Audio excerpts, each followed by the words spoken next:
다음 달 퇴임하는 박상옥 대법관 후임 후보로 천대엽 서울고법 수석부장판사가 최종 낙점을 받았습니다. 로인사이드에서 자세한 얘기 해보겠습니다.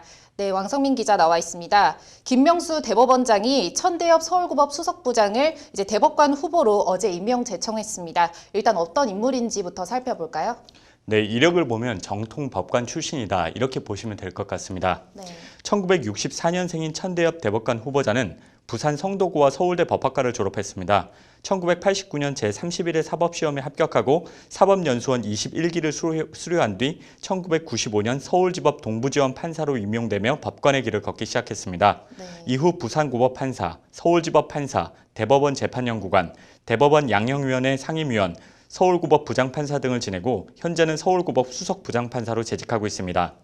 지난달 24일 공개된 고위법관 재산 현황에 따르면 천 후보자의 재산은 2억 7,300만 원으로 공개 대상 고위법관 144명 중 가장 적은 것으로 나타났습니다. 법원 안팎에선 이른바 딸깍발이 청렴하고 강직한 법관이라는 평가를 받고 있습니다. 법원 안팎에서는 박상옥 대법관이 검찰 출신이어서 검찰 출신이 제청이 되지 않겠냐 이런 관측도 있었는데 결국 천대엽 부장판사가 제청이 됐습니다. 그렇습니다. 대법관 후보 추천위원회는 이번엔 최종 후보로 낙점된 천대엽 부장판사 외에도 대검찰청 차장을 지낸 봉욱 변호사와 손봉기 대구지법 부장판사를 지난달 22일 대법관 후보로 김명수 대법원장에게 추천했습니다.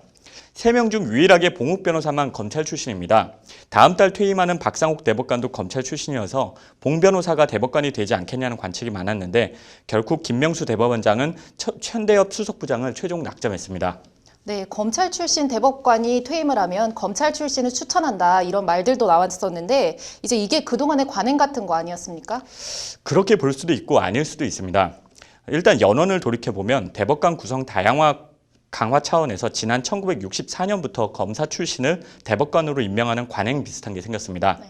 1969년부터 1975년까지는 검찰 출신인 민복기 전 대법원장이 사법부 수장으로 재직한 전례도 있는데요. 최근 사례를 보면 대검 중수부장을 지낸 안대희 전 대법관이나 지창권, 강신욱 전 대법관이 모두 검찰 출신입니다. 네. 그런데 2012년 안대희 대법관 퇴임 이후 잠시 검찰 출신 대법관 맥이 끊겼다가 2015년 박상옥 대법관이 취임하면서 검찰 출신이 다시 대법원에 들어갔는데 박 대법관 후임으로 천대엽 부장판사가 최종 후보에 오르면서 어떻게 보면 검찰 출신 대법관 맥이 다시 끊긴 겁니다.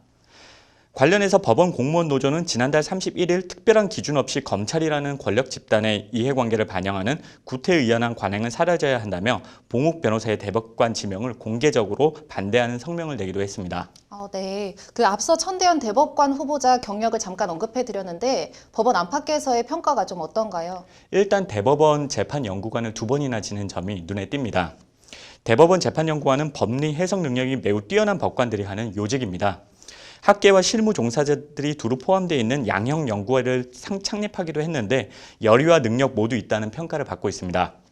법원 안에서 천대엽 부장판사는 걸어다니는 형사판례 백과전으로 불릴 정도로 해박한 형사 지식을 갖추고 있는 것으로 정평이 나 있습니다. 네, 그 천 부장판사가 선고한 판결 중에 좀 의미 있는 판결을 소개한다면 어떻습니까? 네, 지난 2012년 서울중앙지법에서 성폭력 사건 전담 재판부를 맡았을 당시 지적 장애인 아동에 대한 강제추행 사건에서 그 피고인에게 징역 7년을 선고하면서 성폭력 피해자인 아동이나 지적 장애인이 주요 피해 부분에 대해 일관된 진술을 한다면 사소한 부분에 대한 진술이 부정확해도 신빙성을 함부로 부정해서는 안 된다며 피해자 특성에 대한 충분한 배려가 있어야 된다는 점을 강조하기도 했습니다. 네.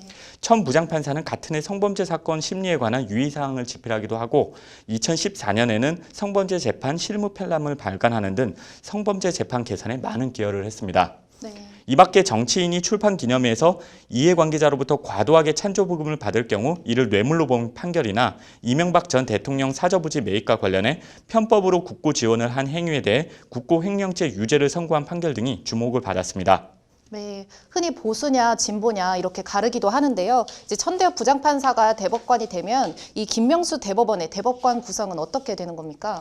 네, 미국 연방 대법원의 경우에는 낙태나 동성혼 등의 이슈를 두고 보수와 진보를 가르는 경향이 뚜렷합니다. 네. 우리나라는 이런 사회적 가치보다는 다소 정치적인 성향을 놓고 판단하는 경향이 뚜렷한데요. 관련해서 법조계에서는 김 대법원장을 비롯해 김선수, 노정희, 박정화, 김상환, 이훈구 대법관 등 6명을 진보 성향으로 분류하고 있습니다. 안철상, 노태학, 이동원, 민유숙, 김채영 대법관은 중도, 이기택 대법관은 보수에 가깝다는 평가를 받고 있습니다. 네. 굳이 평가를 하자면 천대엽 대법관 후보자는 정통 법관 출신으로 법치주의 가치에 입각한 중도 내지는 중도 진보라는 평가가 나옵니다. 네. 보수적이라는 평가를 받은 이기택 대법관도 올 9월 퇴임을 앞두고 있어 대법원의 중도, 진보 색채가 강화될 것이라는 전망도 나오고 있습니다. 네, 문재인 대통령이 다음 주 중에 이제 천 부장판사에 대한 대법관 임명 동의안을 국회에 제출할 예정이라고 합니다. 일단 인사청문회부터 지켜봐야겠습니다. 네, 오늘 잘 들었습니다.